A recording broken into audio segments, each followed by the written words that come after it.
Now we're live. Test, test. You were right about that. You are right about that.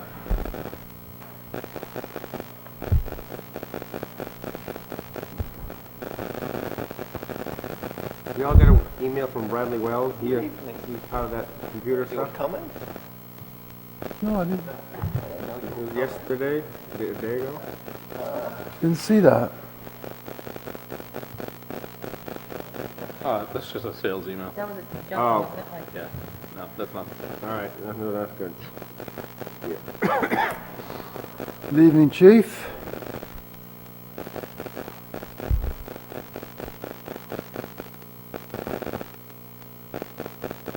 Oh, crackling. What do you think of the new toy in Concord for the parade? They like it? They liked it. Good. Put it out there. We got it to use.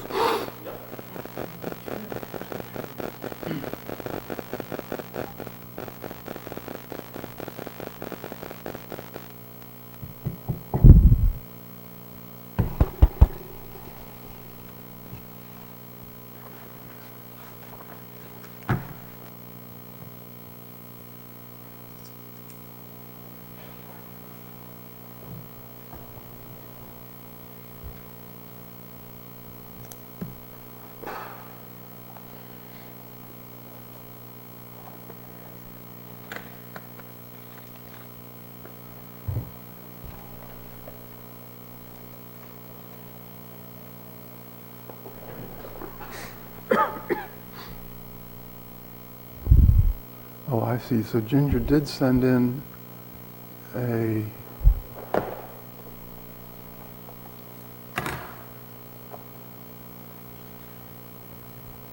Are you able to read that, Matt? Are you willing to read that into the record? I don't think I received what you're referring to. Okay, then I will read it. Oh.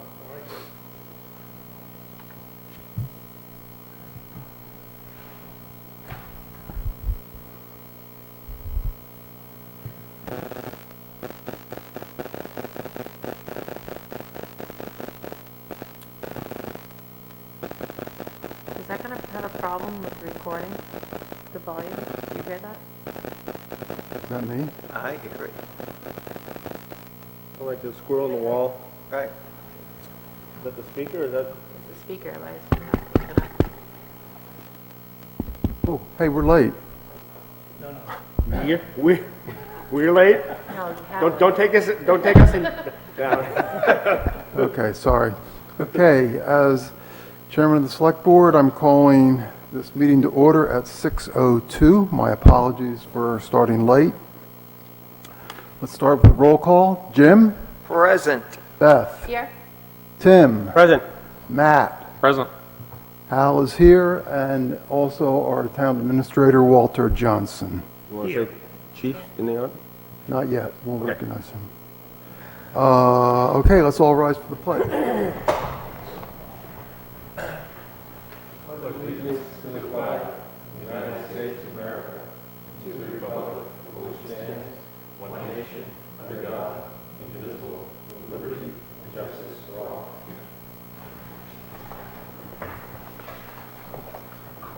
Thank you.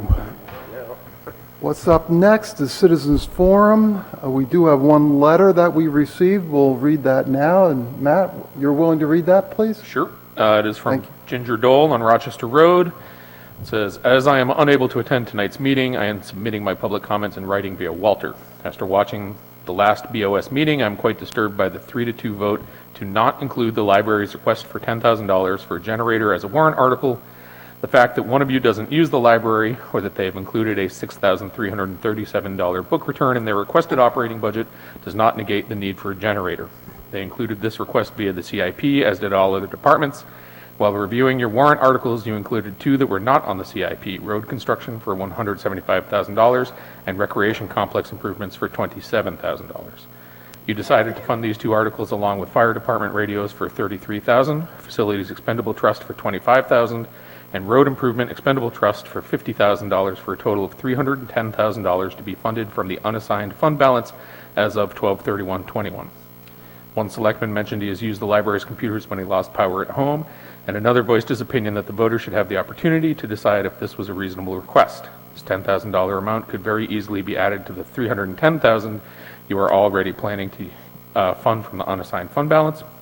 There was no discussion among you that by having a permanent generator at the library allows residents to not only be able to have computer access, but also a place to go for warmth during severe weather and prolonged power outages. The last I knew, we have one portable generator, which was to be used at Town Hall. Do we have others? And if so, where would they be used? Northwood needs a warming center, and I believe the library is best suited as the school does not have a generator. I've spoken with several residents about this since last Tuesday, and they are in agreement that the voters should have the opportunity to vote on this request. Tom Chase has authorized me to add his full support, and we request at this time that the Board of Selectmen tonight reconsider your previous decision and vote to add the article for $10,000 for a generator at the library to be funded from the unassigned fund balance as of 12/31/21 to the warrant. Let the voters decide. Ginger Dole, 91 Rochester Road. Okay, thank you, Matt. You can keep that as a memento if you'd like. Well, does Walter need it for the public Oh. record?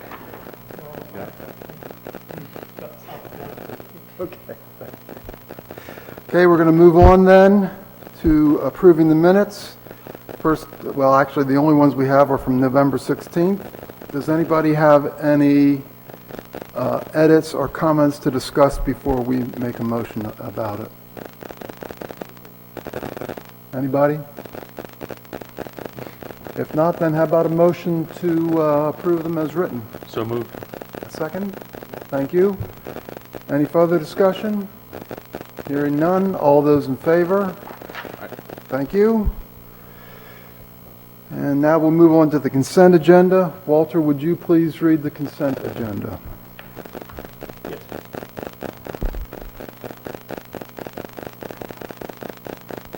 So the consent agenda for November 23rd, 2021 includes a payroll manifest dated November 17, 2021, batch number 18052, $74,305.68. Also an accounts payable manifest dated November 17th, and that's batch number 18053, in the amount of $38,653, and an accounts payable manifest dated November 22nd, 2021, batch number 18074, for $586,338.03. Some of the notable expenses in this particular large manifest include first payment for our new fire truck to the Franklin Savings Bank in the amount of $52,237.19, and a payment to the Northwood School District, SAU 44, in the amount of $500,000. All of the other expenses are typical on a monthly basis. Okay, anything else? The other things, of course. Oh, sorry. Yeah, why don't you continue? I'm sorry. Try to make up those 2 minutes. Yes. But this is annoying. It is annoying. Well, if you don't mind, while he's talking, I'll see if it's a plug issue. Oh, thank you. So we have an administrative abatement, a proration abatement for Andrew James. We also have a property tax exemption for a veteran, Peter Bohan Jr., of map 109, lot 19. Yeah, you almost got it, Jim. MH-1. We also have the land use change tax for Eric and Brittany Bergstrom, and a proration application for Andrew James. Okay, and all the latter four are all per the recommendation of the assessor. That's correct. Okay. So again, that's the consent agenda. Are there any items that people feel we should vote on separately on this consent agenda or discuss separately?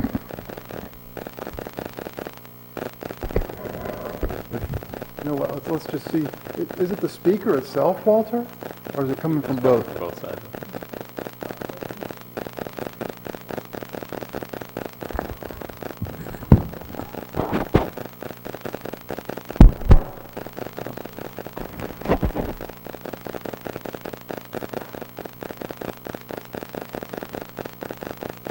time it's been, no, it's actually not much different in temperature there. It's not been warm, is that what you're gonna say? Try pushing a little push on your stand and see if the other one that comes. Oh, you just turned that down. What'd you just do? Test. Wait, I don't, do you hear my voice? Yeah. I'm you can guessing still he's hear banging us. down the side of the box. Slap the TV like you do back in the... Makes it like Fonzie, Walter. Okay, well, Seems to have worked. okay, so real good. Just make sure you speak into the mic. Yep. So,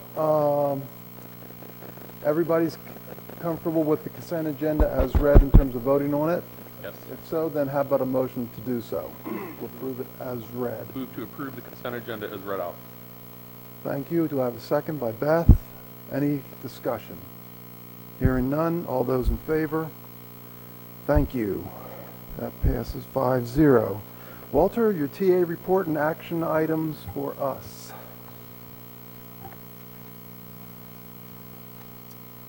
All right, just updating regarding the staff. I believe we now secured our 2 patrolman candidates, and they will be scheduled for the police academy and hopefully in January. Regarding the part-time vacancy at the transfer station, we had 2 candidates for the position. We actually selected one who actually started this weekend to work in training, and we have a second person who will be training soon as a call individual. So we've solved the problem at this point in time at the transfer station. The transfer station is now back to its regular hours. It will be open tomorrow under its normal winter hours, and hopefully we'll continue with a stable staff and have no further interruptions in the regular schedule. Yeah. And then we also have a position posted now for a full-time firefighter. As I just mentioned, the transfer schedule the transfer station schedule that was originally to be closed on Wednesdays has changed, and it looks like we're able to keep that open, as I mentioned, on a regular scheduled basis. Regarding our town lighting facility upgrade program, we had a pre-construction meeting and tour on November 12th with the contract manager, and they expect the project will begin soon and likely be completed by the end of the year, subject to the availability of fixtures. So that was encouraging to hear that, although... Subject to availability of fixtures. Exactly. And contractor. The paving update, paving has now been completed on the repair areas that needed to be done on Ridge Road, Harvey Lake Road, and Harmony Road. Those were completed yesterday. The Select Board's recommended budget and the money warrant articles have been delivered to Linda Smith for distribution to the Budget Committee. The Route 107 Main Street Bridge construction is essentially complete. There's a pre-completion walkover tomorrow morning to verify the completion and hopefully in the restoration of the town's property adjacent to it. Unpaid property tax list. The tax collector provided a list of unpaid property taxes by year for your information. The tax collector encourages all property owners to make partial payments if they're unable to make full payments, as interest on the unpaid balance after a year is 14%. I don't know if you want to talk any more about that list. I know there were some questions at the end of last week's meeting. Well, I think as a first point, how does that compare to last year in terms of how much money and how many people are unpaid this year? I can't tell you, I don't have last year's list with me. But again, I think it's fairly consistent, as I recall, for this time of year. And as we head towards the end of the year and the second billing, we see this number usually go down a fair amount. Okay, why don't we continue? Okay, and then the 2022 employee and transfer station holiday schedule, I proposed a copy in your packets to be reviewed and discussed and hopefully approved, unless you have other questions. Okay, do you want to do that now? Sure, this is a good time. Okay, let's take a look at the holiday schedule.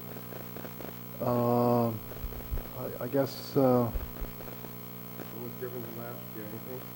That's my question. Again, I had the old one and new one right in my house, I think I can bring it, but if nothing. I think the only difference is, last year, again, we had, a couple of duplicate holidays, because they fell on a weekend, and then we had a previous day, like to Christmas, as a holiday that, fell on Christmas Day, so we ended up providing a floating holiday for that, so, this year that doesn't happen because it's actually on the Saturday, as far as Christmas is concerned, so we would be having the 24th as the town holiday for observance, and then obviously the 25th would be a Christmas holiday. the only thing that surprised me was New Year's Day 2022, Saturday. Yeah. People, we're going to be able to get people for that day? Well, again, if it's proposed, and then we have the staff will obviously be open, but again, as we had talked about, last Christmas and New Year's time, we were concerned about, being able to handle the volume, especially being closed some of the prior weekends, so, we would obviously provide them an alternate day for those that are able to work, but, thought it would be a challenge to, coming off the Christmas holiday and then being closed, prior weekend on Saturday and then only being open on, part of Sunday, part of Monday and Wednesday, that it might be necessary. The Friday is a holiday because of the observance of the New Year's Day. So. We'll figure out a way to make it work. Yeah, and obviously, if, we find that we're not able to staff, then we may have to change that, as we get closer next December. Okay. And I did provide a copy of the state holidays just for reference in your packet. Right. Okay, so, how about a motion to approve the holiday calendar as submitted by Walter? So moved? Second. Second? Discussion? So just to confirm, no real change in the number of paid holidays between this year and the coming year and the current year. As I said, what we did last year, we did add a floating holiday, if you remember. So we don't add that this year because we don't have that duplication on that. There was an extra one that was added last year, so it's not exactly the same, but back to what it was before.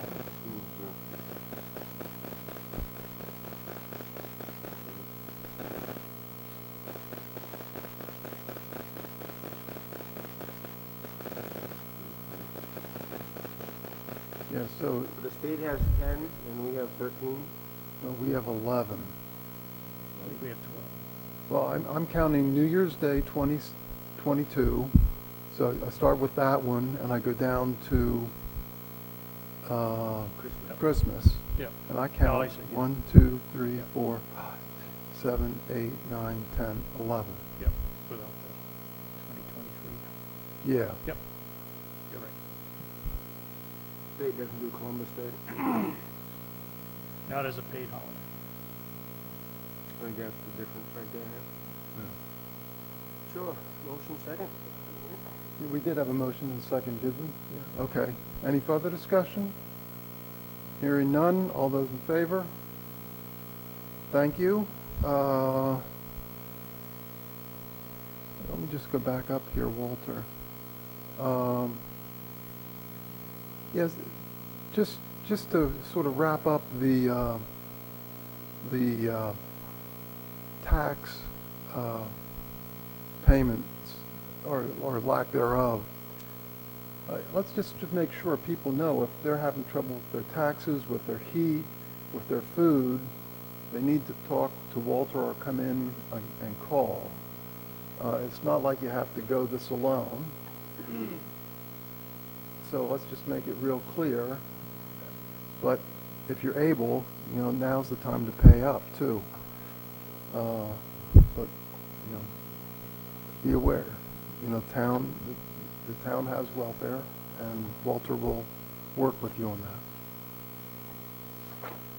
Okay, Walter, what's next on your list?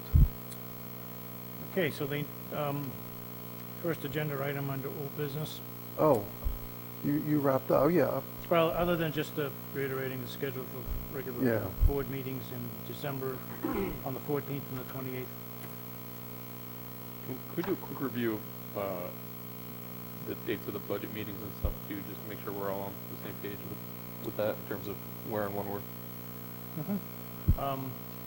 So the meeting with the Budget Committee is on Saturday, December 4th, at 9 a.m. at the school. It's the elementary school, right? Yes, yep. And then the meeting for the school district is the following Saturday, at the elementary school, beginning at 9 a.m.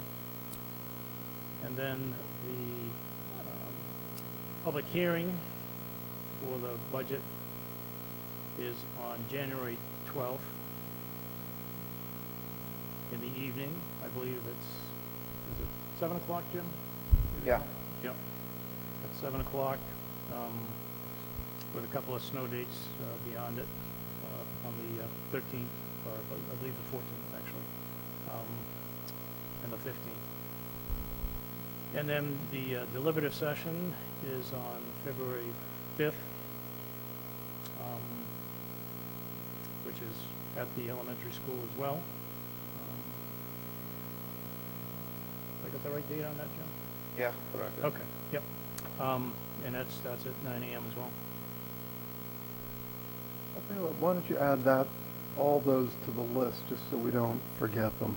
Okay. And just to add, there is it could be a meeting on Monday, the 6th in December. If we don't finish up that Saturday, they also schedule it for that following Monday, on the 6th. And just for point of reference, I'm getting text from my wife saying there's static all over the thing and she can barely hear us as she's watching live. So, but she did say she could hear Hal pretty well and everyone else was pretty soft, but he's got his mic I like got my right mic right there. here. Yeah, turning down that volume so we didn't hear the static, I think, had an impact on the Right, on the volume. volume So on the microphone, so. make sure we speak up so them Did she- watching can hear. Did she give any indication that earlier on it was better when it was troublesome for us, but not troublesome for her? No, she didn't say, but you heard Hal's question, so he sent her response. She said it's very, very soft, so I think, because I can tell we're not as loud as we normally are talking Yeah, in the speakers. Right. So whatever you turn down, it's affected the whole broadcast, I believe. So I'm just letting us know to speak up so when it gets rebroadcast, so, right. people can watch and hear. Okay, well, do you want to adjust, or should we just try to talk louder, Walter? I would suggest talking louder, otherwise we're gonna have to listen to the static and the mic Right. feedback as well. Right, in the because she said she recording. could hear that earlier. Yeah. Oh, she could? Yeah, she could Oh, hear the feedback. Okay, well then,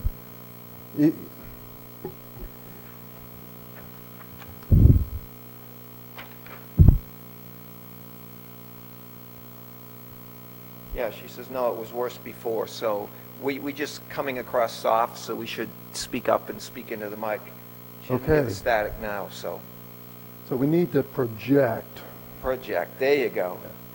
Okay, Tim, did you have a point you wanted to Just wanna, bring up? Go back to Walter's report. I went up Saturday morning to the transfer station and, I just pulled in like just a regular Joe person, and that gentleman that we just hired came right over, started grabbing garbage, take my cardboard and plastic, and he seemed like he knew what he was doing, and Timmy and Mike were there, and Good. well, they seemed to be. Mike had a couple of questions. I said, well, about they're dropping stuff off at the swap shop and not paying for it. So he kind of went over and told the guy got in his face. Like, I said, Mike, don't deal with it, just write down the guy's license plate number, and we'll take care of it at our level and Chris's level, and, but, you know, that gentleman, he was grabbing garbage and throwing stuff and pointing and this and that, so hopefully we'll get good. Okay, so we're done with your report, Walter. And we'll move on to the Bow Street intersection drainage. So I That's Route 4 in Bow Street. yeah, I put that on the agenda because I was under the understanding that Kit Lord was going to be here tonight, because she came to last week's meeting and obviously didn't realize it was a work session, but I don't see her, so I suggest we table that discussion and see if she plans to come to a Okay. later meeting. Okay, so we'll table that. Let me just, hold on a second.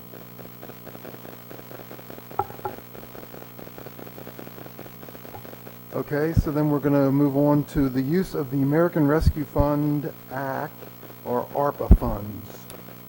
Yeah, so you had asked that we revisit this and revisit the list, and then Chief Tetro is here to talk about some updated information on the defibrillators as well as the ventilators. And so I've got copies of what I provided back in September. Okay, great.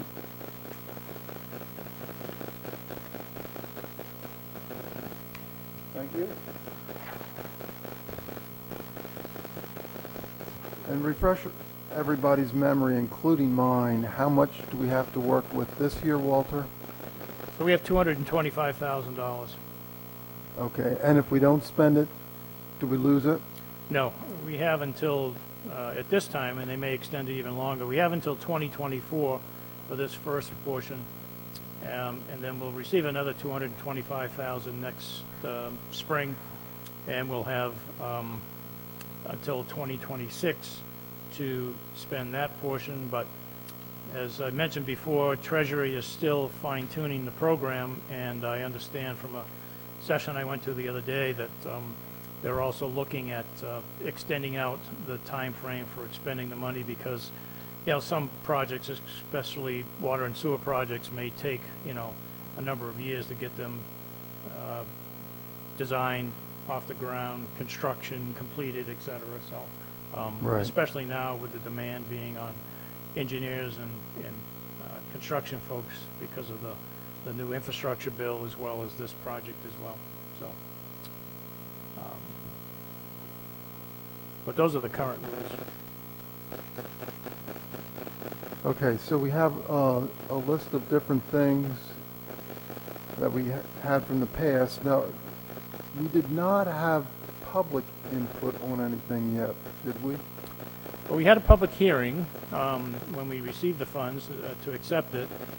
If you remember, no one came, so you know, we didn't have any public input, but we did have that public hearing. So, but we had talked about you know, having some additional informational hearings to see if there was any feedback from the public about how we should be considering spending the money.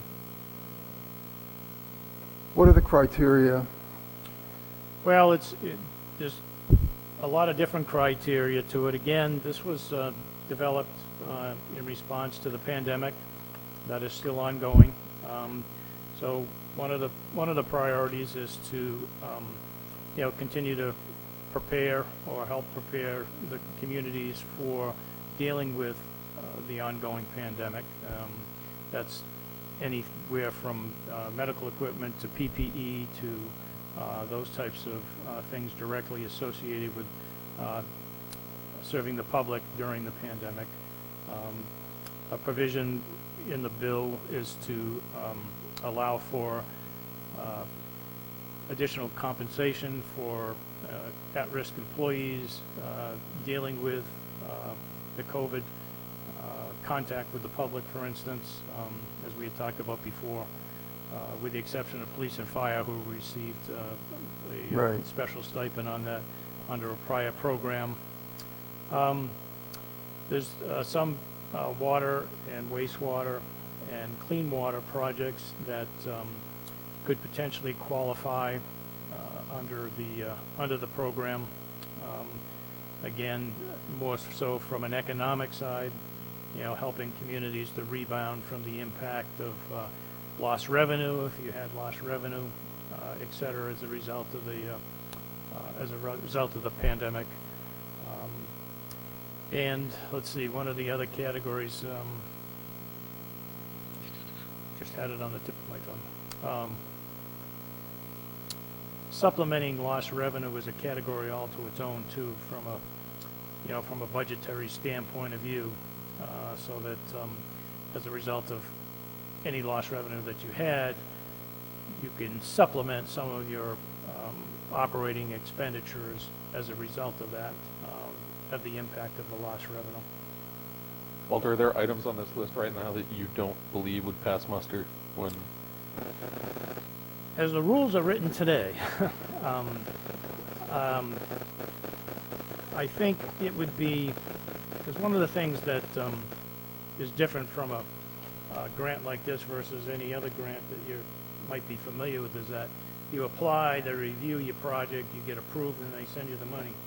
Here, they've already sent us the money, so when we spend it, we have to make sure that we can get our round peg in the round hole when we have our audits of the program, what we did with the money. So some of the things I think that are on here probably would be a stretch, and we would have to be able to, in a narrative form, support our decision based on how it ties into the pandemic. Whether something like the book drop-off is something that should, as we've done, more likely put in the budget versus, being a response to the pandemic, I think is probably a stretch to get it under this particular program. The generator, again, I think would be a stretch as well, although, for clarification purposes, we do have a generator in this building, so this building could be utilized as a warming center, even though, and the fire station has both fire stations have a generator, police department has a generator, so just a point of clarification, but And the plans for school the does school. not. What's that? But discussions are ongoing to move the school into a position to serve as the Yes. emergency shelter. Yes, Which yeah, would actually yeah, service a lot of people. Makes a lot of right. sense. But again, because it could provide a shelter option in the event, between now and when we might appropriate money for the one at the school, where this facility here might not be able to handle it, then, that library could be a secondary shelter option, subject to the criteria and approval of the emergency management director and so forth.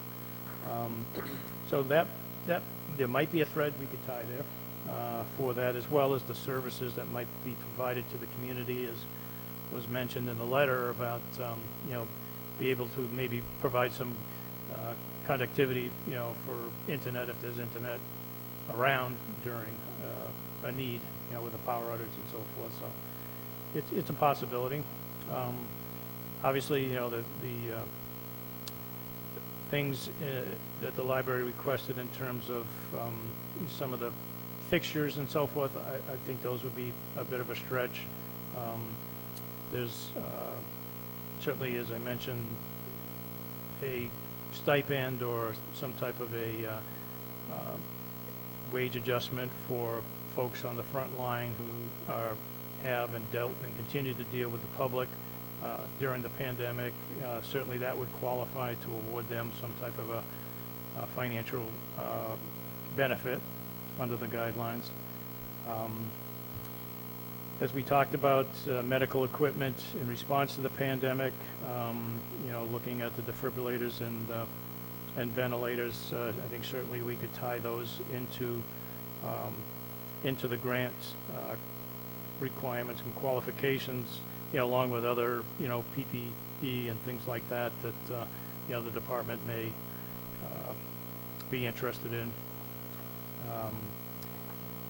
As far as the the work for the Gulf Road we had talked about, I think, again, under the clean water portion of the grant, I think that could tie in, as well as the boat ramp projects. Paving again. Oops, I I'm think- sorry, Walter, say, the Gulf Road is okay, you say? Yeah, under the clean water Oh, improvement. right. That was one yeah. of the major things in the, Yeah, Yep. I remember that now, yeah. Yeah, and also for the boat ramps, the same thing, would tie into the Clean Water Act, getting those Yep. areas stabilized and so forth. Improvements on the road construction, again, bit of a gray area there. Certainly if it's dealing with things like drainage and that type of thing. One of the things about the grant is it can't basically supplant items that we would traditionally typically do, on an annual basis. It has to be, something, something over and above. And then anything that we would want to do in terms of broadband, in order to perhaps work with Atlantic Broadband, if that's possible, if we're looking at extending the last mile or something like that, or perhaps partnering with them to improve, head-end upgrades and things like that to improve speed. But again, a lot of these things came in prior to the new infrastructure bill getting approved, so some of them, that was one of the other things that was talked about at my conference last week, is that, people are now stepping back a little bit because they don't want to go ahead and spend, some of the opera money if there's going to be other resources, which we've already seen in public safety. I think I mentioned a couple of weeks ago that there's been an allocation of $50,000 from the state for each community for public safety upgrades, and chief's looking into that, the guidelines of that program. has the state given any indication on their plans for how that infrastructure money is going to be dispersed at the local level, if it's going to be dispersed at the local level? Now, all I keep hearing is in general terms that more than likely it's going to be given out in the form of grants. Again, not unlike some of the grant programs. So it's going to look like block grants? Yeah, exactly. Okay. Exactly, yeah. That was kind of the general conversation that was floating around the conference I went to last week. But, Grants or like matching grants or free? they didn't give any details, Tim. Again, I think it's like everything else, depending on how it needs to be allocated within the state, versus what the demand is, out there. Certainly the state could probably absorb the whole amount, just fixing red That's my list fear, bridges. right? I mean, there's plenty of bridges and state highways that need repaired. Right. Yeah. So that's, that's going to be interesting to see if it's going to be, 100% grant, if it's going to be a matching grant. I don't have any of that information as of yet. I don't think any of that information was brought up. Well, those are some of the things, that we had talked about back in September. How thick is the book describing the criteria? War and Peace? I can't remember how many pages War and Peace was, but Okay, the last I knew, I think it was up over 700. And, fortunately, we have some really good folks at NHMA that eat and sleep this stuff and are devouring it every day because it's still changing. I mean, we've had the interim guidelines, we've had the interim final guidelines, we've had the interim almost final guidelines, and then recently Congress started talking about, looking at the guidelines being too restrictive, and then they were going to make them less restrictive, so, but that hasn't come out yet in its final format, so. okay, but it's not something that we would start reading and say, oh yeah, here's another idea. We'd never get through it. No, I think it's, again, I think it's one of those things where, once we make a determination, we kind of Send it. do the litmus test, so to speak, and see if it's something that might, fit into a criteria, and then, float it to them and see what they think. You know, the governor's gopher office there that assisted with the CARES Act money is a resource, and they've hired a private consultant to provide resources as well to kind of test those projects as well. So there's some guidance out there to do it, but again, we're trying to shoot a moving target right at the moment. Okay. Well, I think we got at least one clear thing in terms of the defibrillators and perhaps the ventilators that might fit into this. And Walter, you said we don't have to spend it all this year, correct? No, as I say, we have actually till 2024. So we even have some extra years. We could theoretically spend a quarter of it or a third of it each year and still stay within the guidelines and stuff. When is that grant due that they were looking at for us to be part of the match down on the Gulf Road? I believe that was scheduled for 2023. Okay. I think that was You the think schedule. that might be one, Matt? To me, that's one that's slam dunk good fit. We filed that under clean water. I think the water projects are a good fit. The stuff that the fire department's requesting is a great fit. I would be really hesitant to focus on road reconstruction because A, I don't think it's a great fit, and B, I think we're going to find revenue coming in other forms from the Yeah. infrastructure bill. So those would be the types of things I think we can get consensus on pretty quickly. Okay, let's just, in round numbers, see where we're at. So,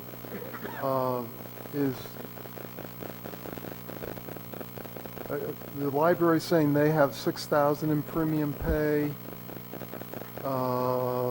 Fire department saying they've got, round numbers, $30,000. Public Works is saying Gulf Road, the Lakeside Bank stabilization, 60,000. Wait, the fire department's not saying here, 20,000. Yeah, these numbers are. Oh, I'm sorry, That's sorry, not sorry. emergency, Yeah, yeah. yeah, just not, yeah, okay, no, that's okay, And these numbers are obsolete, that's why the chief's here tonight to update you on okay. the latest and Well, can greatest. we get the chief's number? If you want the numbers. Well, let's just get of the ones 74 we got here. More than 74 or lower than 74?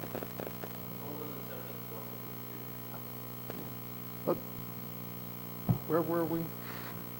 Well, you added 6,030, then another 60, but you gotta take out 30, right? No, I just listed it for the wrong reason. I said it was for the fire department, but it's not the fire department, it's for others. You said library 6,000, and then you said what? And then I said, Then he said fire department, but really it's non-emergency Okay, so for 28. so round number's 30, so that's 36,000. 36,000. The Gulf Road is 60,000, that we're doing lakeside stabilization, and then we said, what's our match on the other one, Matt? Do you remember what it is? What other one? Well, for the road construction that Deerfield is doing. This is it, that's the Right. It 60,000. would be that 60K that Oh. we're looking at there. That's the whole thing, including any work we would do? That's our share. Okay, that is our share, okay. Okay, so 36 plus 60 is 96. Boat ramp is 30, so that's 126. So we're at 126K now. And then whatever the chief discusses with us, we'd add to that. So we have wiggle room, depending on what he tells us. Yeah, and we don't need to spend every penny of this right now. No, that's what I was saying earlier. We have probably at least next year and the following year to think of projects for the whole $400,000. So I'd say we should talk to the chief and find, is now a good time to do that? Yep. Okay, so let's talk to the chief about what we want to do with the defibrillators and ventilators, and at least take the first step, because that's in my mind, a pretty clear step. Introduce fire chief. Yeah, when you sit down. And then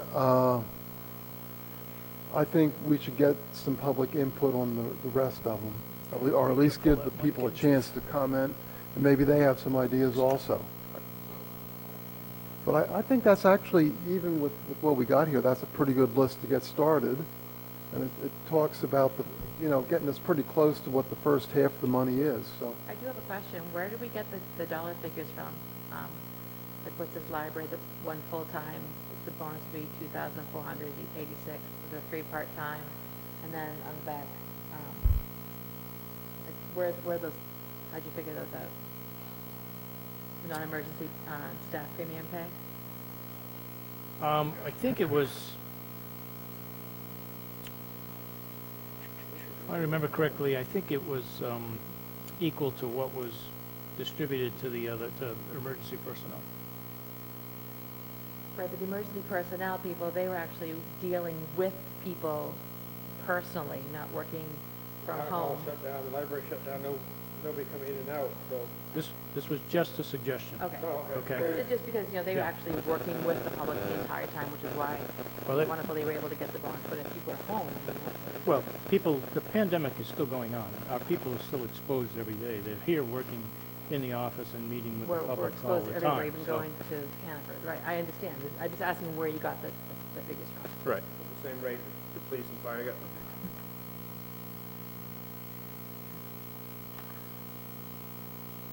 Okay, so, Chief, introduce yourself, please.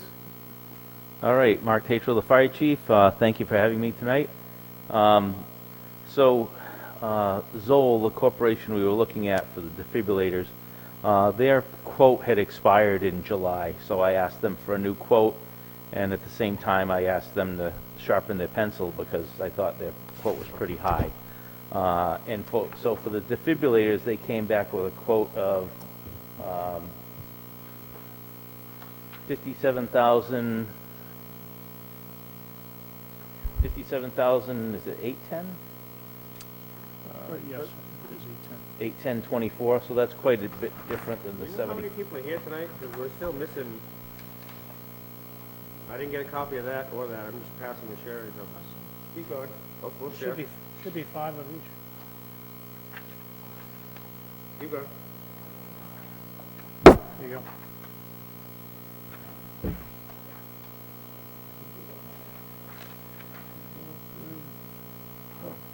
Good thing you had a review last week. Can't go back now. Thank you, sir. All right, sorry, Mark, please. That's okay. So, Zoll requoted at 57,810.24, which is quite a bit different than the 74,000 they had originally quoted. I'm not seeing that. That on this, This is from our previous quote. The one I'm providing you now is the ventilator. Oh, I'm I sorry. had okay, provided, all right, Oh, okay. okay. I had So I'm like, provided wait, I you, see 28, wait. Okay. I had provided the quotes. I like that on number them. better. Keep So I going. didn't recopy those. Then when the feds came, well, the state came out with the $50,000 extra for emergency-related expenses, we did get a quote for 2 ventilators. And the ventilators for paramedics, they can actually, when they intubate, the ventilator breathes for them. For advanced EMTs and basics, we can use them for CPAP. Anybody who has sleep apnea will kind of know what that is. The system we have now for that is a disposable system. And so we put the mask on, and when we're done, we throw it away, and that's $60 per patient. So they're kind of pricey. And they run on oxygen. So we turn on the oxygen cylinder, and all that air pressure is pure oxygen, where the ventilators can actually operate off room air. And then you can supplement it with oxygen as needed. So it's kind of a multi-function thing depending on your level of training. And it can be used as a basic EMT for CPAT, and for paramedics can use for BiPAP, which is higher pressure for breathing in, and then it lowers the pressure so it's more comfortable to breathe out. And then intubation, so it actually breathes for the person. And I talked with Craig Clow. He's our EMS coordinator at Concord Hospital, and this is what most of the capital region is buying, is the Zoll product. He works for Tri-Town Ambulance, and he works for Loudon Fire Department. That's the ventilators they're getting. And it's compatible with Concord Hospital as a Zoll hospital as well. So everything they have is compatible. A little difference in the pricing of the setups, the mask and the tubing and everything. Concord Hospital will provide the mask, which is free for us, and then the tubing is around $15. So the tubing, the setup's a lot less money, and we're not using so much oxygen to run these medical interventions. So, I brought it to Walter, and I guess what we need to decide, I would recommend we grab that 50,000 that the state has allocated, and then I guess you have to decide where we're getting the rest, or, Well, let's talk about the total number of dollars you're looking at. okay, so it's, So the back is all the things added up to 35? Yes, again, that's for two. yeah, so that's 35 and then 57, so what's that, 92? Am I, Yep. Yep.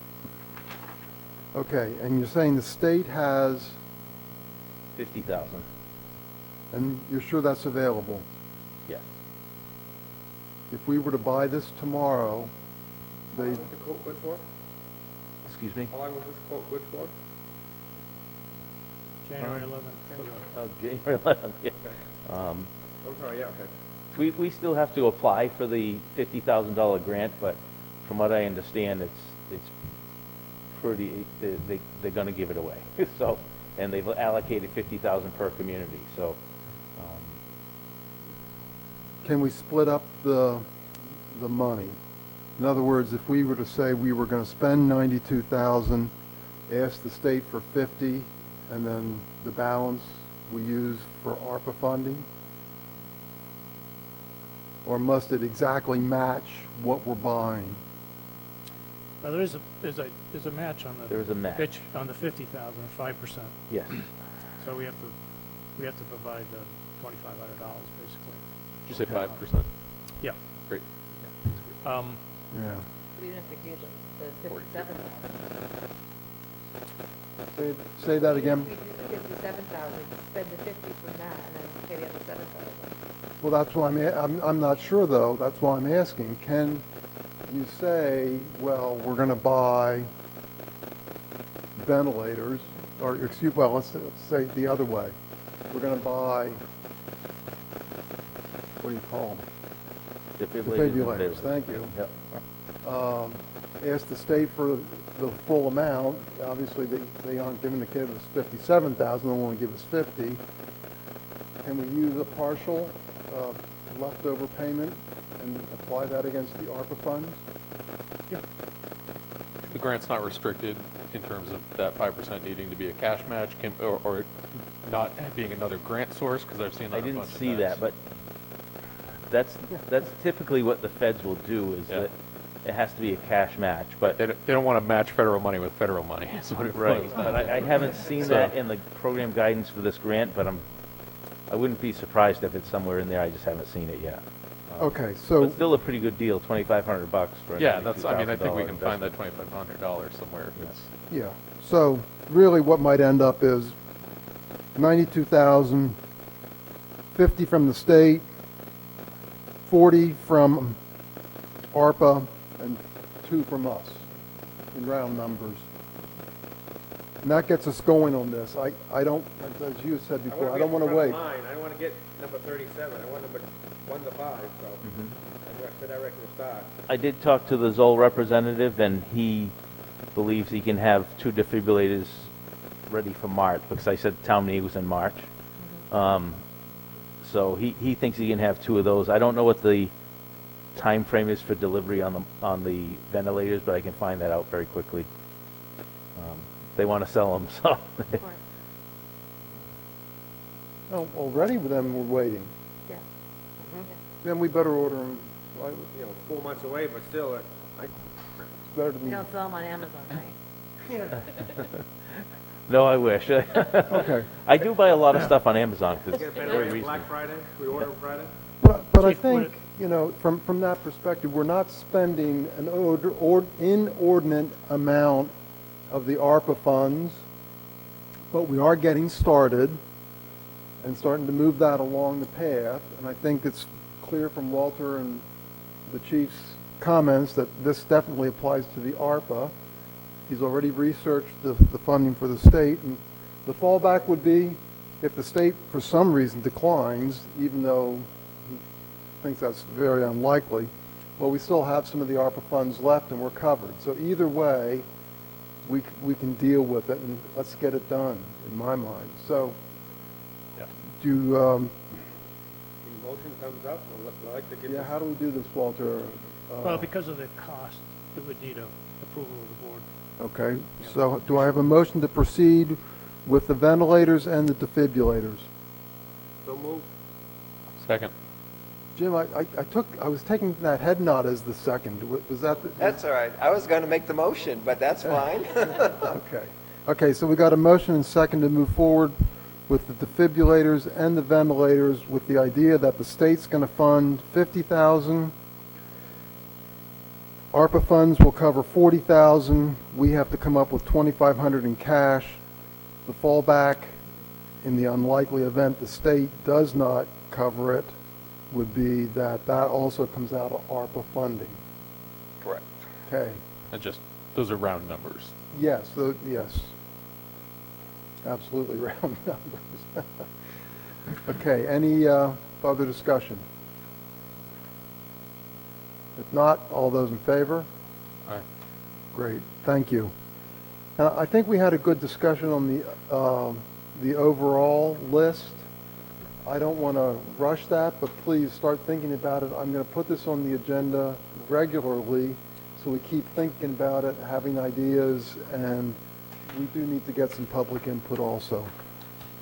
Go get him, chief. So that would not go on the warrant. But No. No, I think the fewer things on there, the better. yeah, no, we could, and No. go ahead and issue the purchase orders and, get the equipment coming. Tell them it'd be better to have it so we could display it at the deliberative session. Alrighty then. There you go. We'll do a demo. Yeah. Well, Let's not do that. No. Chaplain raised his hand first. Okay. Anything else for the chief? Yeah, could we just talk about one other thing? So last week, we added the apron to the warrant for $25,000 at the Narrows Fire Station. You want to address that, Chief? And So the $25,000 was a figure I got from the previous Public Works Director, and my understanding is his idea was just to put a top coat over it. And talking to Chris, he said, no, you want to do more than that. You want to dig down and redo the base and everything. And the quote he got from Manchester Paving, is that the company? Yeah. Was $35,000 to do it correctly. To dig down the base, put a new base on, compact it, grind the old stuff and put a new top on it. Well, then, it sounds like we need to modify that number. What do we need to do, that, a vote, or? yes, yeah, if you're going to go with a higher number, we need to vote, just like you would on the article. And we Okay. just submit a So do I have, updated warrant. do I have a, It's number 25. yeah. You want to get one quote from that? So far, We'll have to go to bid anyway. right. Yeah, Right, we're just trying to get close enough. closest. Was that, you have it in front of you, was that vote unanimous? Because if Yes. not, we'll need somebody from the, 5-0. it was 5-0? Yes, yep. Then I'll make a motion to increase the dollar figure on that warrant article to 35,000. Do I have a second on that? I will second.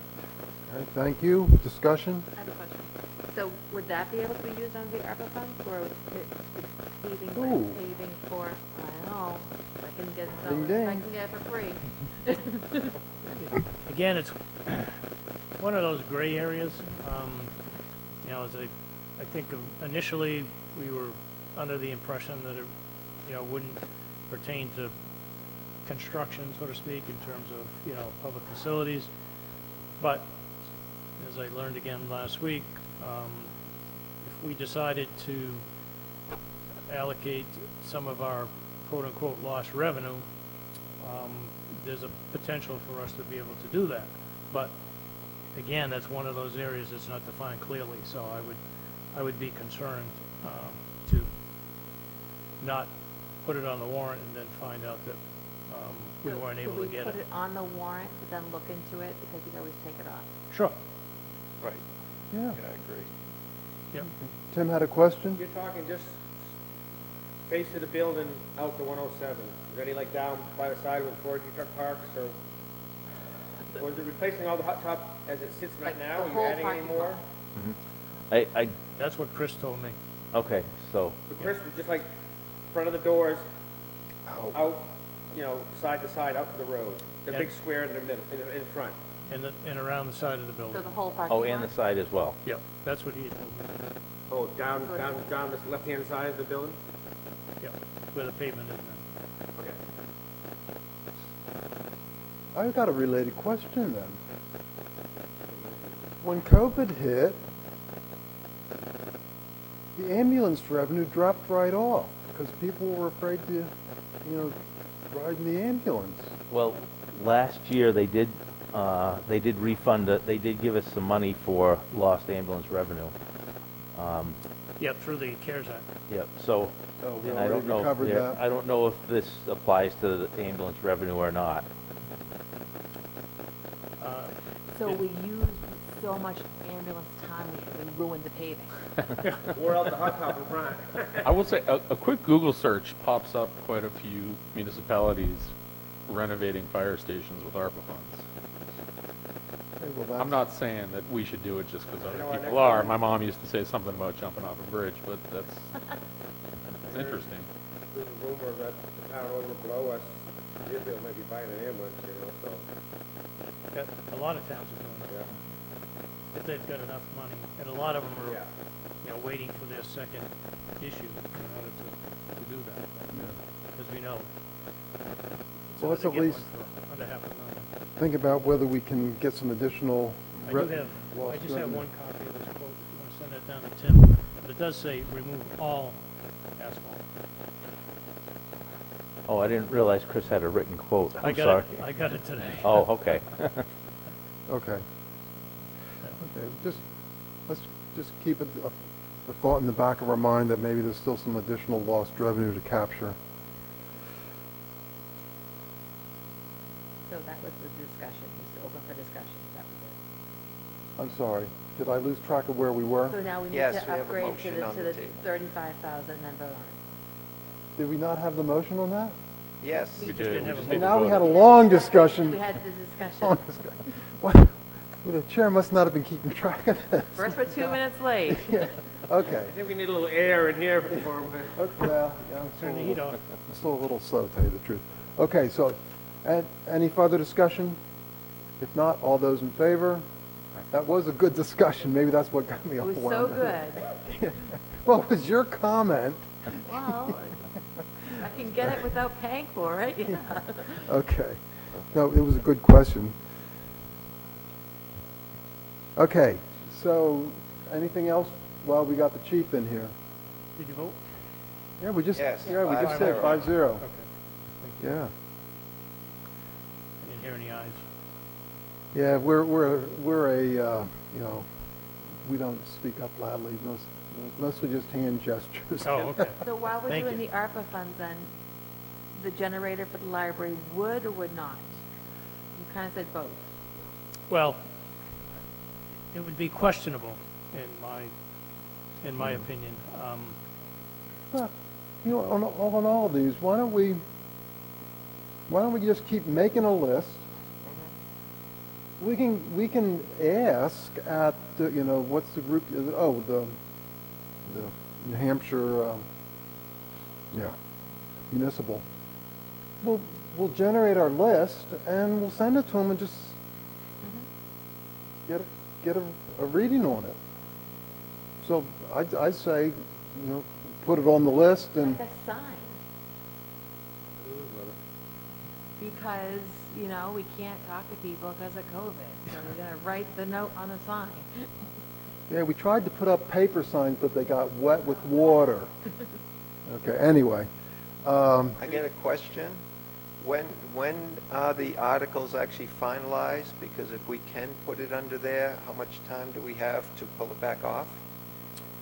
Well, up until it's actually posted for the hearing, for the official budget hearing. Okay, so we got a month, we got 2 months? Well, that would have to be in January.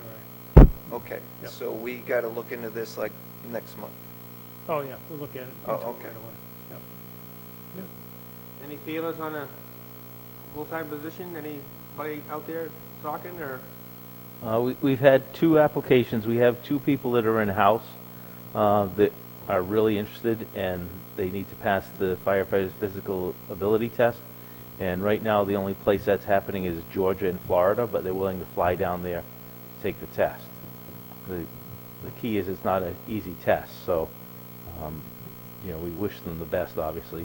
And those are the 2 people in-house. Then we have 2 applications from outside the department. And I put the first resume, it's open till filled, but the first resume review would be on December 13th. So I think we'll have what we're going to have by then. That's good. Any other questions for the chief? If not, thanks for coming in. Sorry, one more. You said I said you went to the parade with it, but you're still missing a few things on back order. What are we missing? So we get a bunch of stuff in this week, like basic hand tools and stuff for the toolbox, and I can't think of any major item that we're still waiting for. You know, at best maybe a couple fittings, but I think we're 99.9% there. And even though it's taken a long time, I think it's been kind of a blessing because it gave us time to mount everything and organize it. So you open the compartment and it's obvious where everything is, which Looks is good. yeah. It really came out good, and accolades to Captain Schwab. He's worked really hard on making the truck so it's organized and everything has a place. Yes, nice. Everything's right there. Okay, anything else? Thank you. Thank you very much. Thanks. Have a good night. Thanks, chief. You too. Have a good Thanksgiving. We don't see you again. Yes, you too. Okay, we're going to move on to town-owned property sale update. Walter, that's you. Okay, so I just wanted to let you know that closings continue to take place, and we're expecting to get our first settlement payments from several of the closings, either probably early next week is what's, with the holiday and so forth, is the schedule right now. So I'm trying to get a handle on exactly what that number is, but I hadn't gotten anything by the time the end of business came today, so I'll hopefully have something to update you on that soon. Pardon? Are you closing yet? It'll be late. Well, Well, that's my next point. So during the process of having a title search done by one of the buyers, we realized that one of the properties that we had divided for tax purposes a number of years ago actually was never formally subdivided. before subdivision regulations. Yeah, so it's creating a cloud on the title, so the best recommended resolution from our town attorney is to go through a subdivision process. And so that does involve one of our selectmen, in terms of one of the properties that, one of the portions of the property that's being purchased by him, and the other one's actually already been sold. So we're gonna have to have them as a co-applicant with the town to go through the subdivision process. So I reached out to a surveyor that's already done some work on the property. I'm waiting for a quote back, and then we're going to, unless somebody feels differently, proceed with getting the subdivision done so those can be officially separated under the subdivision regulations, and then finalize the closing on the other lot when that takes place, so. So who eats all the surveying fees and stuff? Well, we would pay the cost as a subdivider. We would pay the cost of the subdivision plan being prepared. As far as, basically. That would comes- come out of some of the money we're coming back in, right? So just Exactly. go on. Comes out of the proceeds, Yeah, of the. we get all our tax Not- money back first. Yeah, we're not losing anything, but we're just taking a little bit off what we're making. Yeah. No, we get all our money back. This one's so old, we get all our money. Well, Oh, what he's saying is the cost, the additional cost that we typically wouldn't have had. Coming out of to- that 700,000, give or take what Right. we're going to take it. We wouldn't have had to typically expend, if the thing had been properly subdivided way back when, or if we never took it as two lots, we only took it as one, then we've got that additional cost, obviously. I have a different view on that, I have to say. Well, that's your view, but that's not what's going to happen. No, seriously, my understanding is the town gets their back taxes. That's the first part. If the buyer paid more than what the back taxes are worth, so let's say, in round numbers, somebody owed $10,000 on the lot, and it sold for 15. The town gets only the 10, the back taxes. They don't get any more than that. And the other 5, it's the job of the lawyer to go find out whose it is and split it up. But the town, also gets any of their costs back. So in this case, I'm looking at like, well, yeah, we have cost of taxes that we didn't get, and we have the cost of surveying that we had to do to make this happen.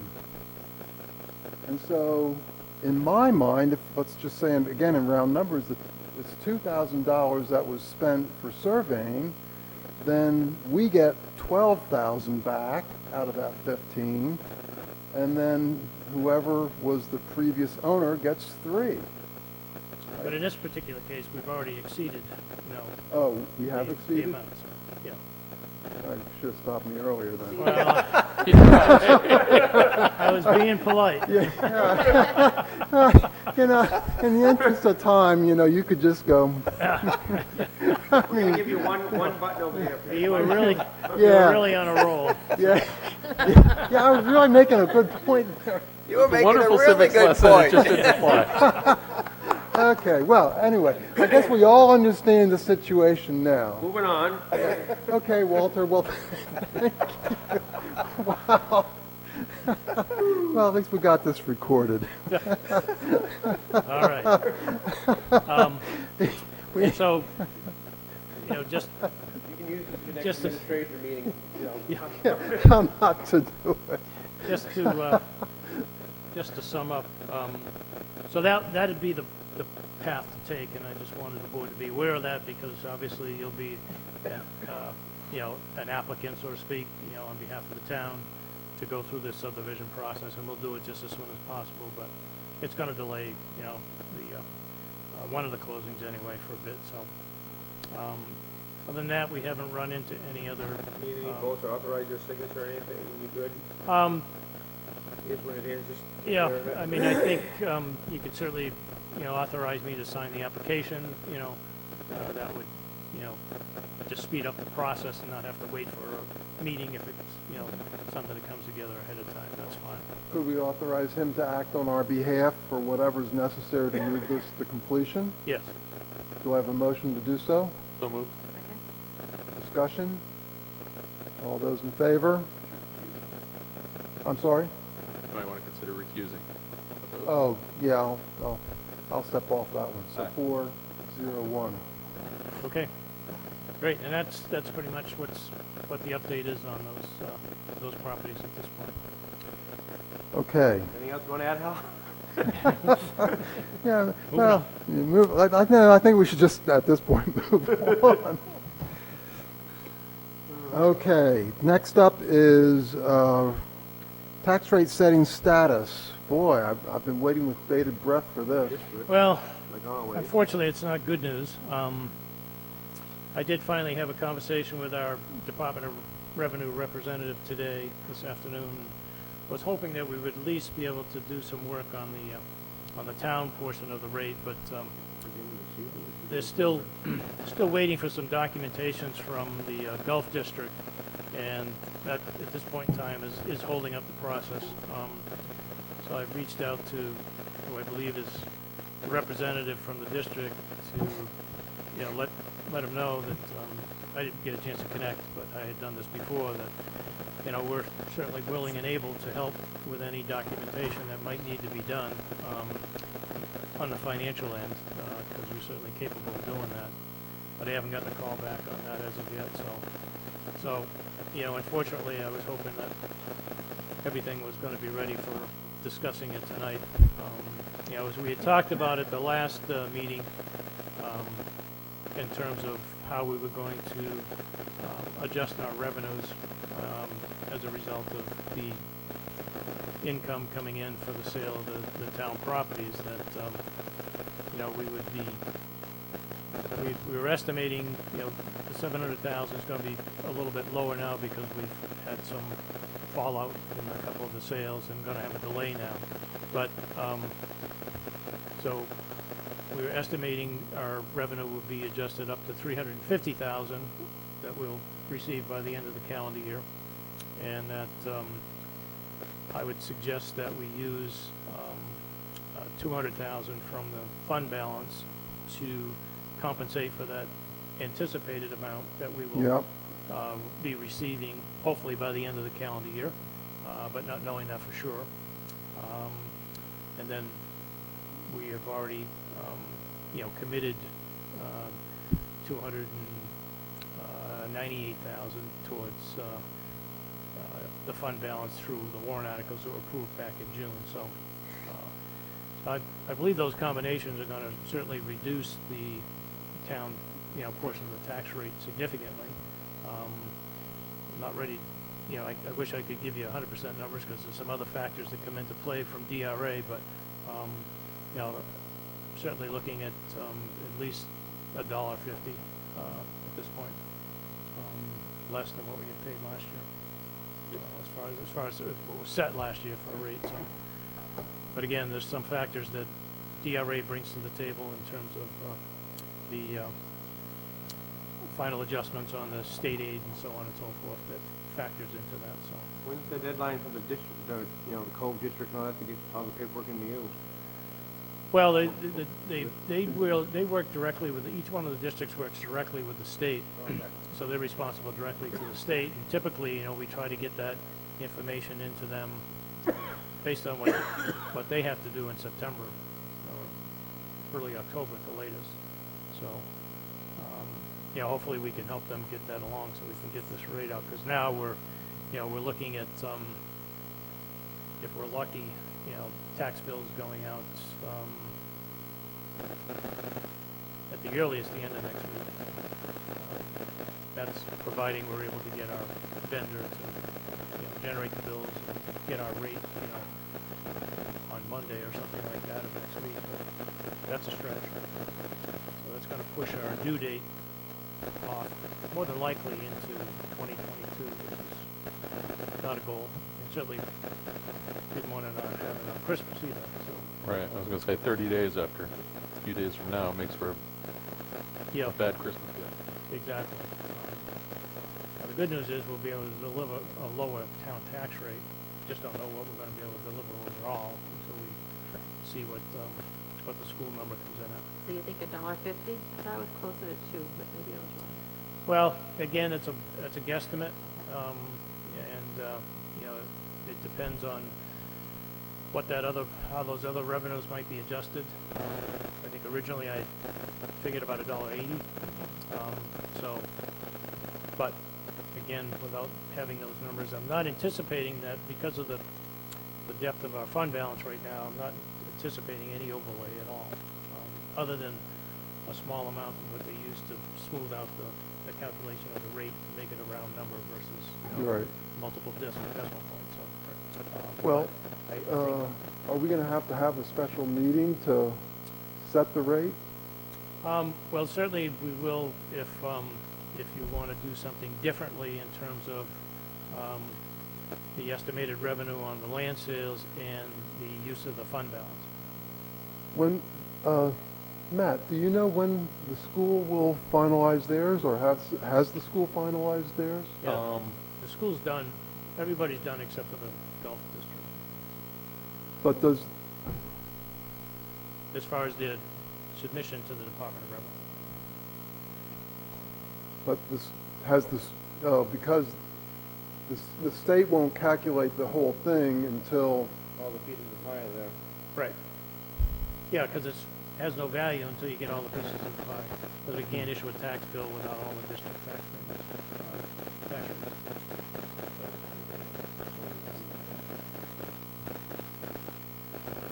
so, help me out on this. If, once the golf district submits their stuff, we get the calculations, then it comes back.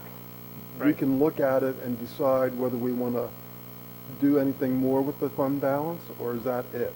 Oh, you can, yeah. Yeah. Okay, so we get another bite at the apple. Let us know. But I guess my question would be, what can we do to help, besides what you've done, or incentivize these folks to get the stuff in earlier? Because, I mean, I don't know. When was Because- it actually due? What's that? When's it actually due? Well, typically, most of the reports that are required, they come in during the course of the year, for instance. You know, after town meeting, we're required to report, the results of town meeting, the report of appropriations, and so on and so forth. And so, those we do, pretty much right away. Do you think the Gulf District, do they think it's due like the 23rd? Is that what's coming? No, they've they- been working, the Okay. DRA folks have been working with them since Okay, all right. early October. Because that's really when you should get those. I mean, we have to have our report of values in typically in September. And anytime after that, they can start working on calculating tax rates if they have all the information. But typically, it's the school, which is the last one, because they require or rely on information from the State Department of Education and so forth. But they've got all their stuff in as well, so So it's late in the game. that's way late. contact them and say it needs to be done so we can set it by the 30th? I mean, I have. Yeah, he's already done so it. can we knock on the door and say it needs to be done?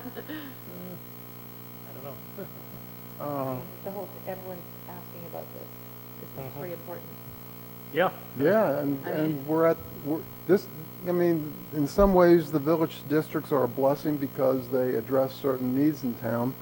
But this is certainly one of the detriments, because they're their own entity, and yet they can impact the whole town. This isn't the first time this happened. No, I'm it's sure not. you're aware of it. Yes. I mean, anyway. So, Yeah, just keep at it, and, personal call you think will help, let me know. well,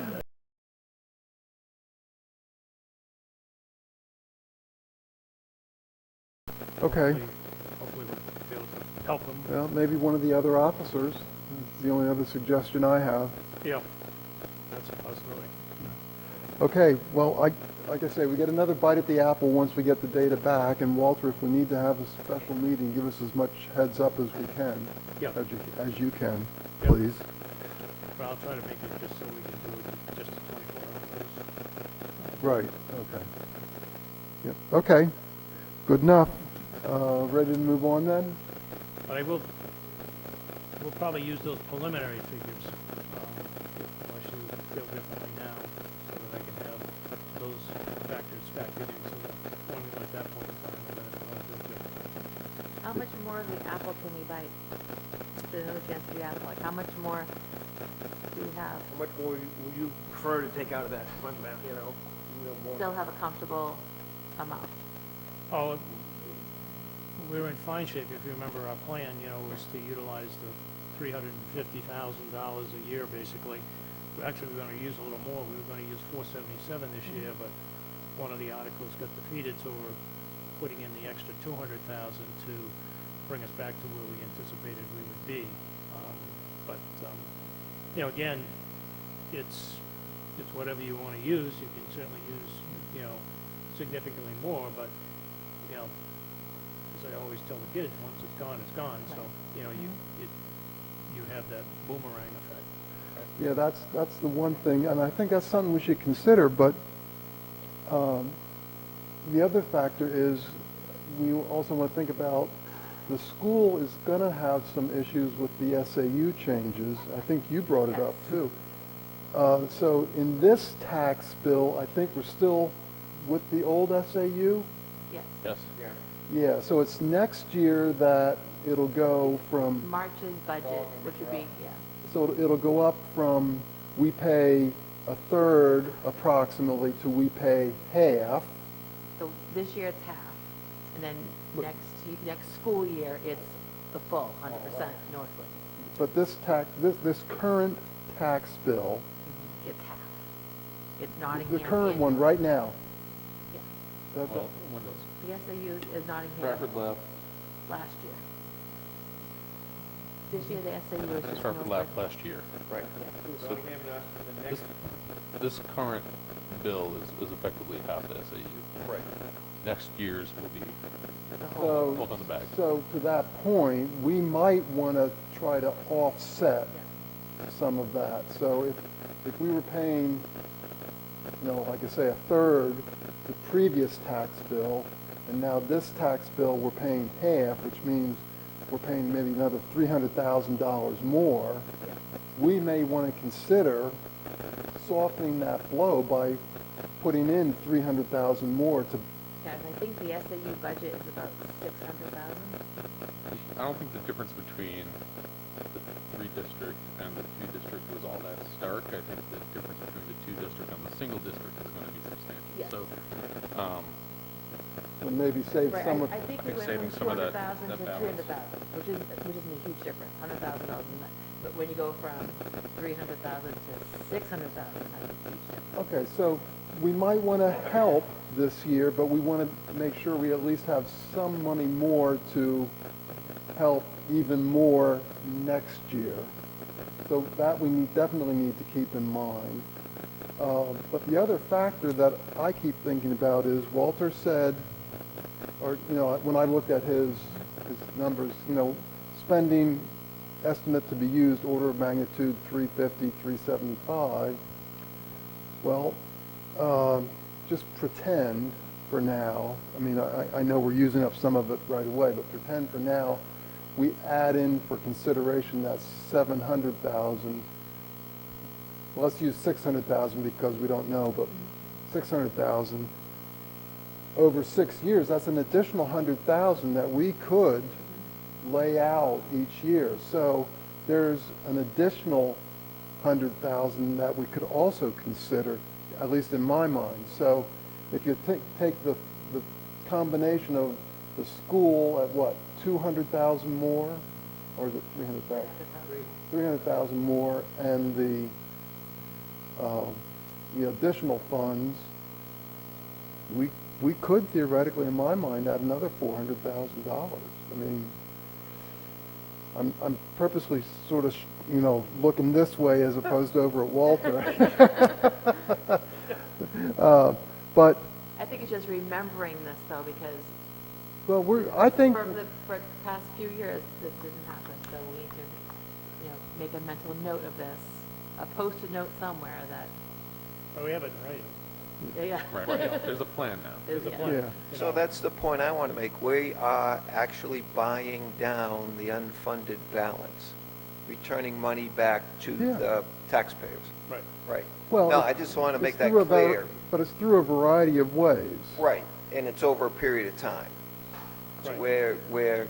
because like we said, people are thinking we're sitting on a lot of money. We understand that, but we're giving it back slowly over a process of time, doing it wisely. And like we're talking about now, there's going to be some changes coming with the school system, and we're trying to help even that out. I just want that out there so folk can Yeah. understand. No, that's the and- whole and thinking. Say it in And- a simpler way. Yeah, but I think, you know, to answer your question, I personally think we have enough leeway to probably do several $100,000 more. You know, I'm not talking $500,000, Right, but, right. but certainly not just 100,000 either. So I think once we get a little bit better sense of the school, Yeah. and we see how our numbers come out, I think we'll have a better sense of what to do. But I think there's some room there.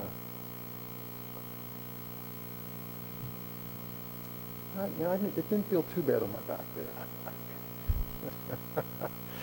Okay, we ready to move on? Yes, I am. All 15 minutes ago. He didn't interrupt again. Okay, non-monetary warrant articles. Okay, what do we got to do on that, Walter? So, Did I miss something on that? well, as you know, I sent you a draft that Jim had prepared for Oh, the that, yeah. Yeah. cable franchise bill, trust amendment. Okay, so this is improvements to what we had originally in the previous warrant articles. Jim made some suggestions in terms of how we might improve that article, and he sent that out. Anybody have any comments or want to discuss?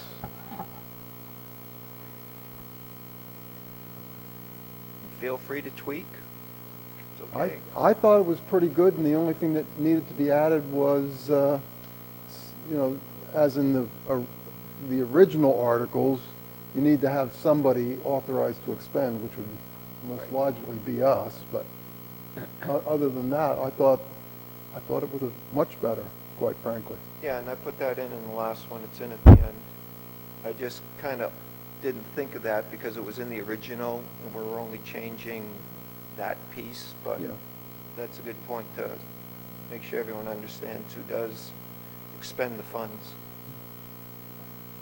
My only thought is that I would strike that 21 years ago. People know how long ago the year 2000 was. And I think having extra numbers just makes it messy. Yeah, it's cool. Any other suggestions? No, I think it's easy to understand, thank you. Yeah, definitely better. Okay, do we need a motion on that, Walter? No, this is a non-monetary Okay, warrant, so you got all the edits? I only have one. Strike the 21 years ago in parentheses. Okay. Yep. Was there another item that we had to cover under that? No, I just wanted to, see if there was any other topics or anything else that we wanted to bring forth on the warrant. Matt? I wanted to give a quick update on the rec facility improvement warrant article. I chatted with Mr. Brown, who had connected with Mr. Hodgson to talk about that project, and we're working on getting some firmed up numbers to present to the budget committee.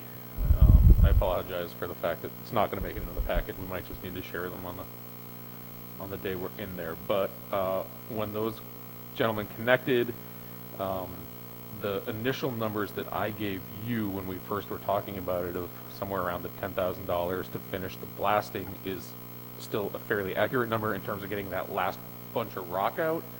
But apparently that whole field area requires substantially more grading, which is going to require a lot more blasting, a lot more digging. So that 27,000 would go in large part to blasting and hauling.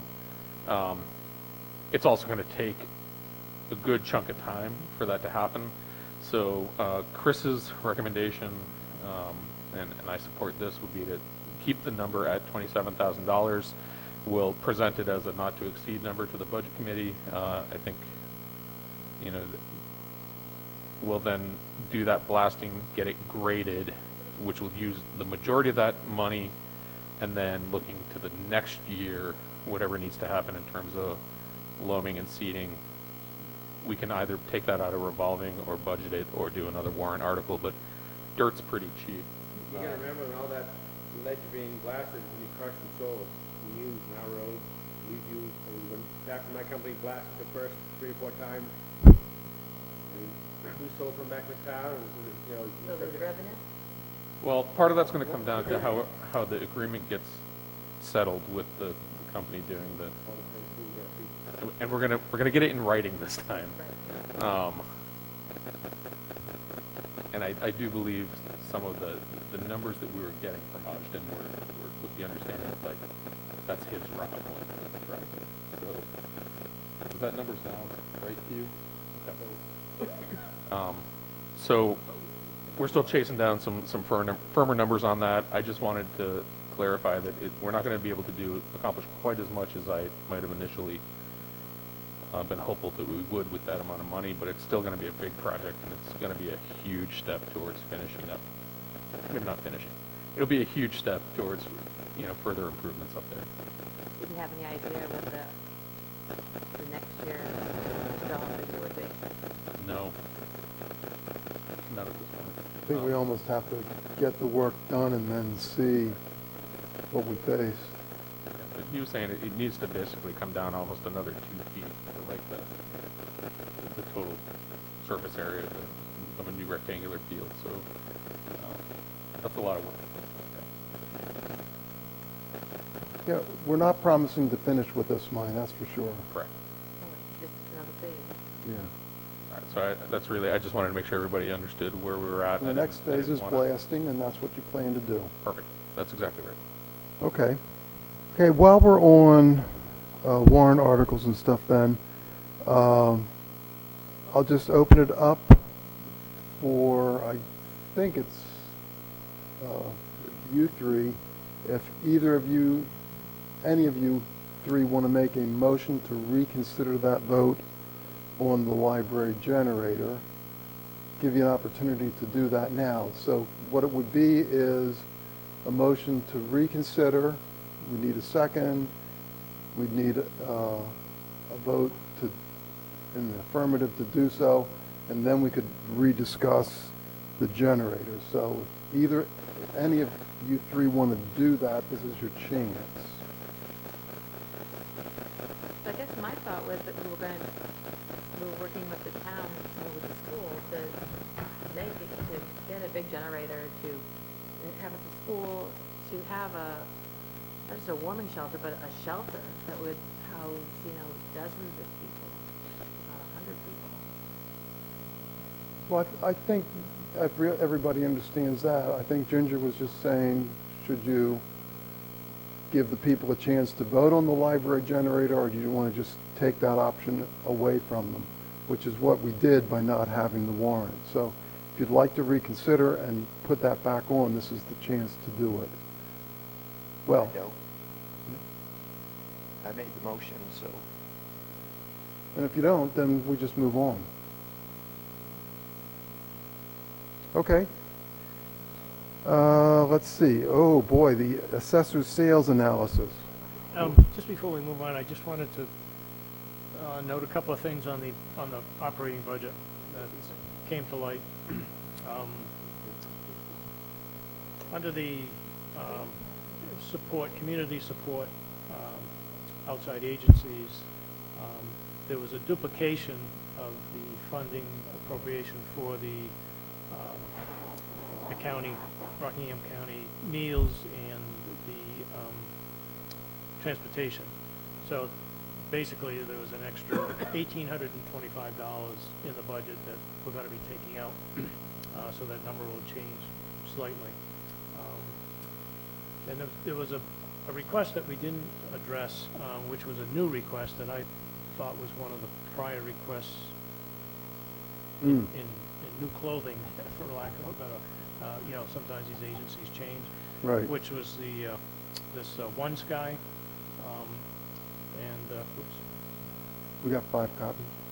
yes, I do have 5 copies. And the original. Tim's not left out. And for some reason, when we were going through this list, I we didn't discuss this particular request, and I wasn't sure how this community addressed new requests versus reoccurring requests every year, so.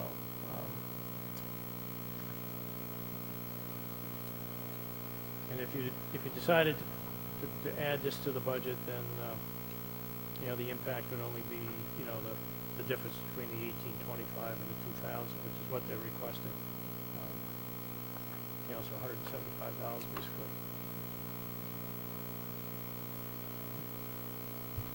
To tell you the truth, I don't recollect discussing new ones.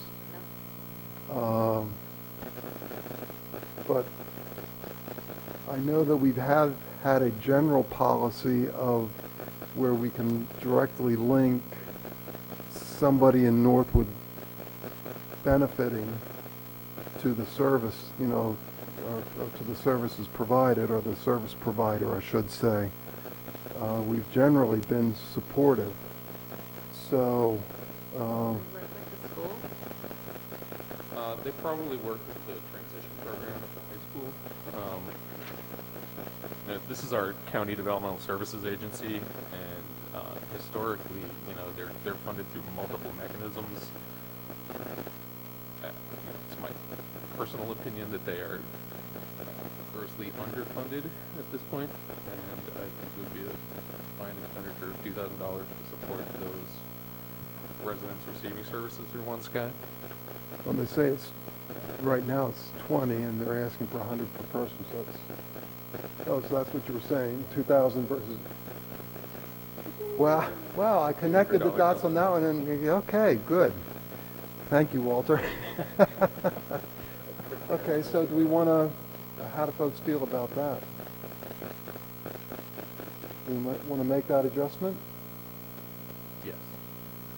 Do we need to vote on that, Well, Walter? I mean, Oops.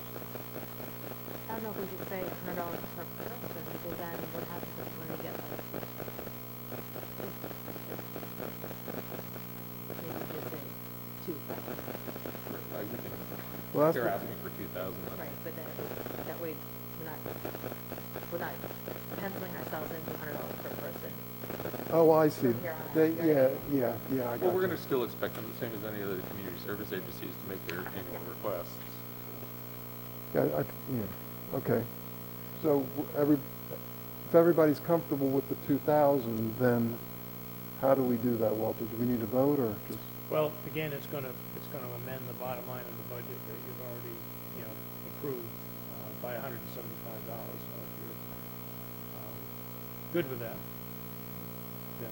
Is everybody comfortable We'll with carry that? We'll carry the 4-1 vote, because Jim voted in the negative. Or should we just formally vote on it? Whatever you like. How about a motion to make the two adjustments that Walter just brought up? So moved. Do I have a second on that? Okay, so now discussion.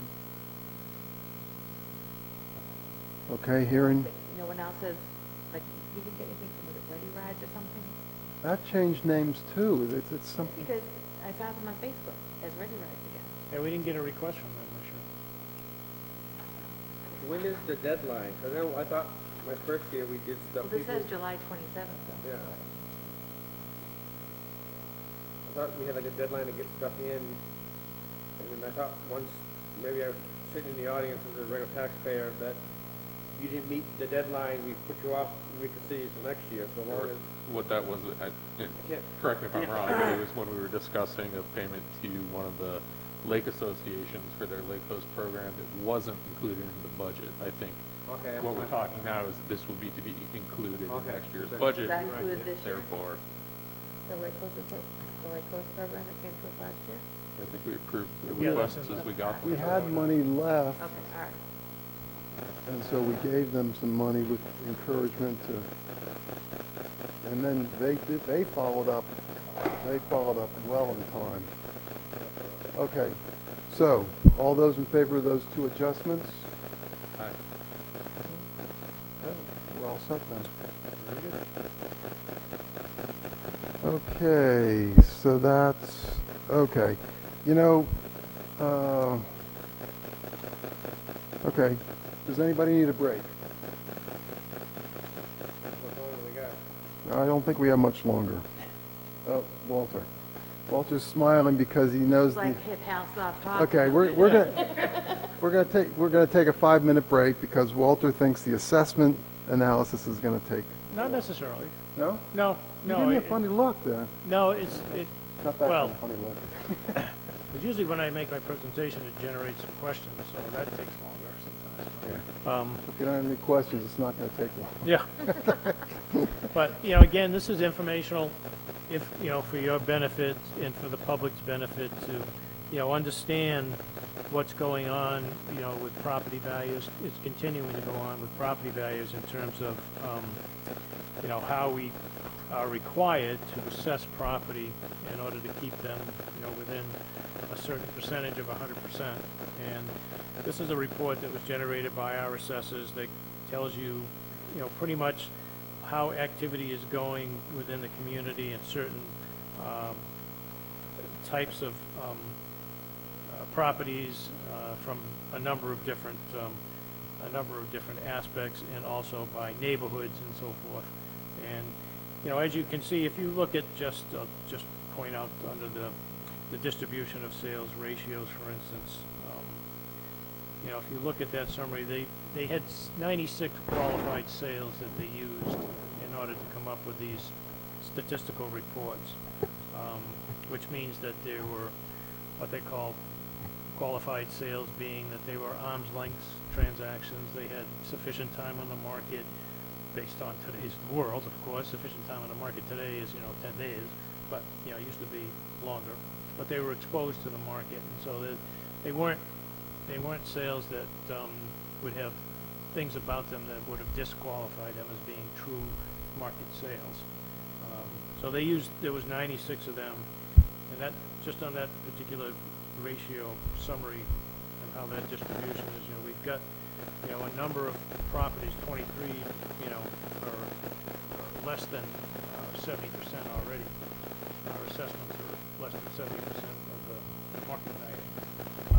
So that gives us an indication that obviously we need to look at those assessments again and make those adjustments as we talked about when we were putting the budget together, rather than waiting multiple years to do that, and that span will only grow further apart unless there's a major correction in the market. So, and that carries all the way through. When you look at the different properties, you get closer to 100%. We actually had one property that was overassessed, which obviously we addressed as a result of the sale. But when you hit 6 properties, we had 6 properties out of the 96 that were actually at 100% roughly, and then 4 that were slightly over, at 106%, 105%.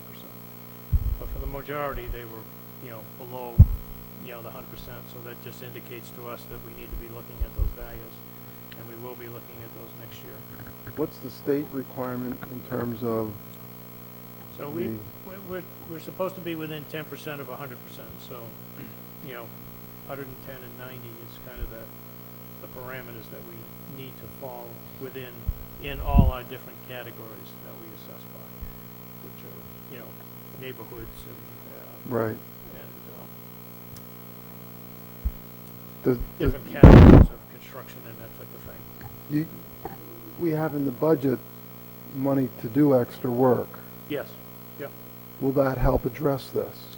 Yes. I mean, again, it's to bring to ones light that- the issue, number one, that, market values are still going up, and of course, our assessments are now based on 2020, and through, the latter part of 2020 through September 1st, which is what these statistics fall within, the market is continuing to go up as our values stay the same, which indicates that we're going to have to adjust them to be closer to 100%. Well, if I'm understanding correctly, out of the 96, we have, if you use 90 as the cutoff, I'm working my way back up. We have 14 plus 13 plus 9 is 36, 41, 50, 41, 64. We have 2/3 that are already out of the 90%. 90% range. Yes. And if you add in the one that's out the other way, but you said you adjusted that one already, I believe, right? Yeah, they make those adjustments So, based on. so 2/3 of the properties that sold were out of whack. Right. That doesn't necessarily mean it's all our properties, let's be clear, but that's kind of an indication. I mean, okay, so it's good we put money in the budget then. Right. Because if we don't have money in the budget to do that, so I'll just use this as an example. If we have a default budget and we can't do this, they're going to possibly stay out of whack, and then people will get surprised again in 5 years. So, okay, sorry. No, I mean, it really is just an informational presentation is really all I wanted to do is just to, you know, I asked Jeff to run this report for us so that we could just have this conversation and, you know, let people know, number one, that what's happening, and number two, that we're watching it, you know, so that we don't fall so far behind that we have these huge, you know, 300% swings in some cases, you know, Yeah. for certain types of properties. So I think it's prudent for the board to, you know, monitor that. Well, that chart that you were discussing, you know, which shows that, those numbers, was one thing. What, the following one, the one that follows that, the AS ratio, what's that? Assess versus sale. Assessed to sale, so it's just a recasting of the same numbers? And it's just breaking it out by sale price as opposed to Ah. right zoning or whatever. Yeah, Okay. exactly.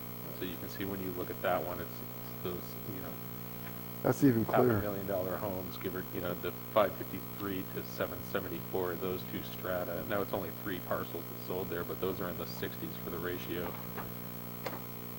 So is the next one, actually, up to 885.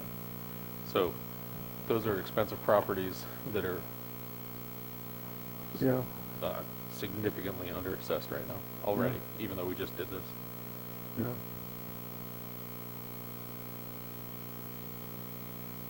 Way under. Way under. I mean, that translates to a decent chunk of tax revenue. Okay, well, we got money in the budget, let's see what happens. And I know that people are maybe watching and thinking, you know, they just raised my taxes. But I think it's important to realize that we're looking at both ends of the spectrum. So that 10% with, you know, within 10% of 100 on either side is important. If we start seeing the market cool off and those sales values drop, we'll adjust Yeah, accordingly. but we're clearly out of whack already on 2/3 of the properties that are selling. So, clear indication we need to do something, in my mind. Okay, anything else on that, Walter? No, that's all I had on Okay, anybody have any questions for Walter? If not, then we're going to move on. We have up next the task manager. This is your chance to comment to Walter in terms of things that are on the list, not on the list, or their relative priorities. Anybody want to bring anything up on that? I need to add to the list, or like, you're gonna have, information about the paving of the fire station, right? By our January meeting. that. You mean as far as, It would work under the ARPA funding. oh, yes, yeah. Yeah, I'll hopefully get a sense of that, you know, before the next meeting. If anybody's willing to give me that. So Walter, you know what we need to do. Do you think we need to add something to the list? Like, you're the one that, you're here. Yeah. You know, I try to put things on as they come to mind as well. So that's how the list keeps growing. Yeah. That it gives me a guide too. And there are several things that have been pushed out because of, just things being consumed, time being consumed by other things that we Like need. budget? Yeah, budget and the land sale, the property sale obviously took up a lot more time than anticipated, so. My focus right now is, the personnel handbook update. I think that's, my goal is to get that, ready for review, in December. Providing I can get it back from our attorneys.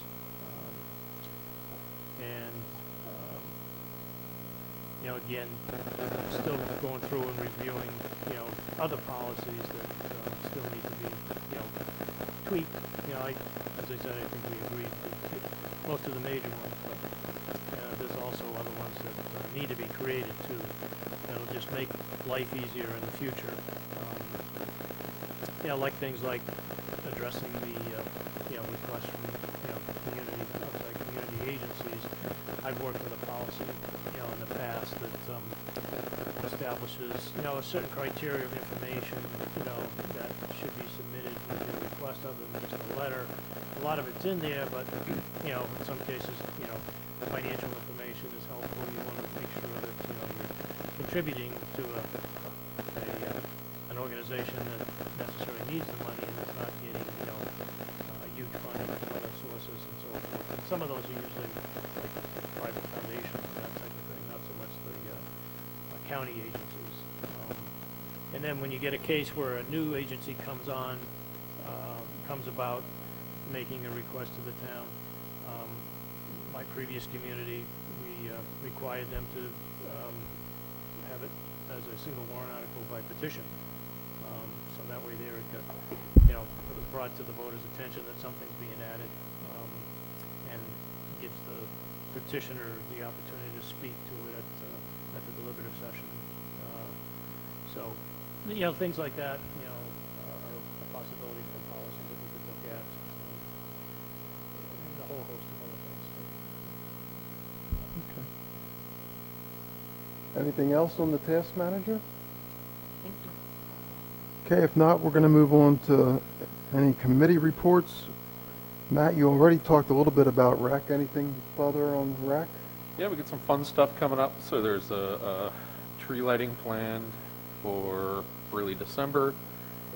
On Sunday, there'll be a parade. Yep, Santa will get on the truck and drive around. I wish we had a ladder truck because I was climbing that old half-dead tree trying to pull all the old lights out.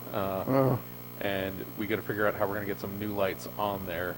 But I will never understand why squirrels want to eat Christmas lights, but it seems to be one of their favorite things. So we got that cleaned up. We got to get some new lights on there. But that'll be a nice event. We're going to keep it outside and just have a little good old-fashioned tree lighting. Otherwise, rec basketball is running for the winter, even though it looked like it wasn't going to be able to go.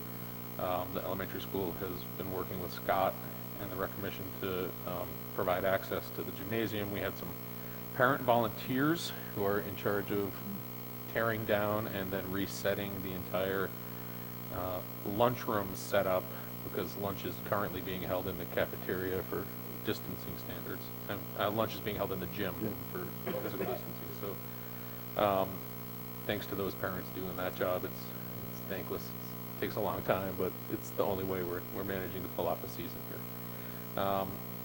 Do you want me to address this resignation at this point when we're talking committee? I did not see that. When did that come in? It's the last page. It's the last page of the packet. Oh, So I missed that. Ken Seymour, who's been serving as the league coordinator for the last several years, Oh. has done a fantastic job. It was never a long-term position for him, and Ken's feeling like we're in a decent place for him to step away, let Scott and the rest of the commission and some other parent volunteers take over. So he has submitted a letter of resignation for that position of league coordinator. So I'd like to make a motion to accept Mr. Seymour's resignation with regret. Second? Any discussion? Thank you for all your dedication for the rec department. all these years. Done a great job. Scott will get it all, but yep. Okay, yeah, it is a little sorry to see him go, but we understand. Question. So is someone else going to pick it up, or is that position open because it's still budgeted for some money? I think the plan will be to fill it, to move forward. The plan for, so rec basketball is going to run through the winter, spring soccer is going to run, as well as the potential for some other spring sports, and then starting to prep for fall soccer and everything is an ongoing process. So I imagine that budget line is not going to be subsumed by anywhere else in recreation for sure. Scott very specifically kept his hours at a manageable rate. I don't know if you remember when we were looking at the rec salary line, he kept his numbers as the director down with the knowledge that that league coordinator position is there to support some of that ongoing sports stuff. So I don't think it would be something that's worth revisiting at this point. I think that's a necessary position if the recreation director's hours are going to stay where they are. If the rec director took over this part, would that bump his hours up to close to full time? It would probably, I think, push them up close to the threshold for, full-time, like, not necessarily 40, but it would get us up over the 30 hours. That's what he said. What he was saying. Did you have a question? Something on the rec? Well, we didn't vote on it yet, though. Okay. We're going to vote first, or does this No, relate? no. So let's vote on that first, then we'll continue the other discussion. Okay. Okay, so now move on to this, Tim. Something also with the rec and the tree lighting, and then maybe Chief Tatro get a hold of Chief Fisher in Deerfield, who also is co-owner of East Coast Signal with the bucket truck. So maybe Chief can talk to Chief. Now he's worked with Matt and his father in Deerfield. So they have a bucket truck and the fire chief, so maybe something.